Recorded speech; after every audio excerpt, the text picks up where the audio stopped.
Hi guys, welcome back to my YouTube channel. මම diploma ධාරී WP රශ්මි. මම අද ඔයාලත් එක්ක කතා කරන්න ආවේ මෙම නීතිඥ නැමැති මාතෘකාව පිළිබඳව ටිකක් ඔයාලව දැනුවත් කරන්න.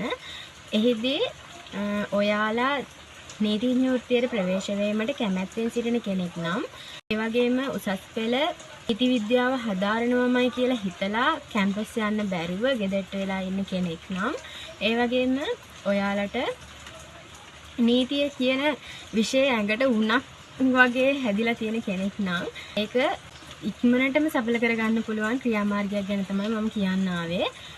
මාත් මේ වෙන විට ඒ ගමනට ප්‍රවේශ වෙන ගමන් තමයි ඉන්නේ. මමත් ඩිප්ලෝමා ධාරියෙක් විදිහට ඔයාලව මේ දැනුවත් කරන්න යන්නේ. වටපිටාව ගැන පොඩ්ඩක් එච්චර හිතන්න එපා. අපිට වහිනවා. ඔයාලට උසස් පෙළට S3ක් තියෙන කෙනෙක් නම් නීතිඥ වෘත්තියට ප්‍රවේශ වීමේ අවස්ථාවන් දෙකක් වර්තමානයේ වන විට අපිට දක්නට ලැබෙනවා. එහිදී LLB entrance කියලා කියන්නේ එක් පැත්තක්. ඒ වගේම law entrance කියලා කියන්නේ තවත් පැත්තක්. අපි දැන් මේ මාතෘකා දෙක ගැන පොඩ්ඩක් පැහැදිලි කරගමු.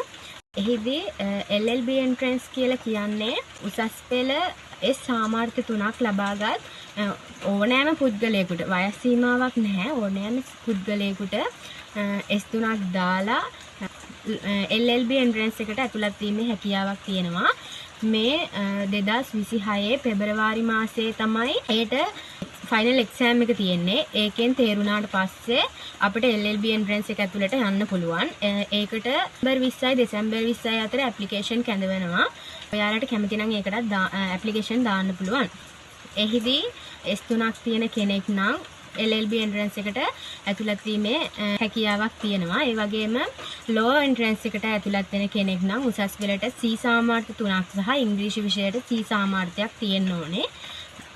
ඒ වගේම මම මේ පැත්ත ගැන නම් වැඩි දන්නේ නැහැ. මොකද මම LLB entrance එක තමයි කරන්නේ. LLB entrance එක කරලා law college එකේ අවසාන ෆයිනල් එක්සෑම් එක කරන්න පුළුවන්. මාත් LLB entrance එක කරලා ෆයිනල් එක්සෑම් එක කරන්න තමයි හිතාගෙන ඉන්නේ. මට B1යි C2ක් තියෙනවා. ඒ කැම්පස් යන රිසල්ට් මදි. ඒ වගේ ළමයින්ට ඒ වගේ රිසල්ට් එකක් තියෙන ළමයෙක්ට LLB entrance එක මගින් ඉදිරියට යාම සඳහා ඩිප්ලෝමා ධාරියෙක් විදිහට මම තව ඉදිරියට කරුණු අරගෙන එන්නම්. මොකද මමත් තාම අධ්‍යයන කටයුතු කරන ගමන් ඉන්නේ. මම අවසාන විභාගයේ ලිව්වට පස්සේ ඒක තවදුරට කොහොමද කරගෙන යන්නේ කියලා ඔයාලත් එක්ක ෂෙයා කරගන්නම්.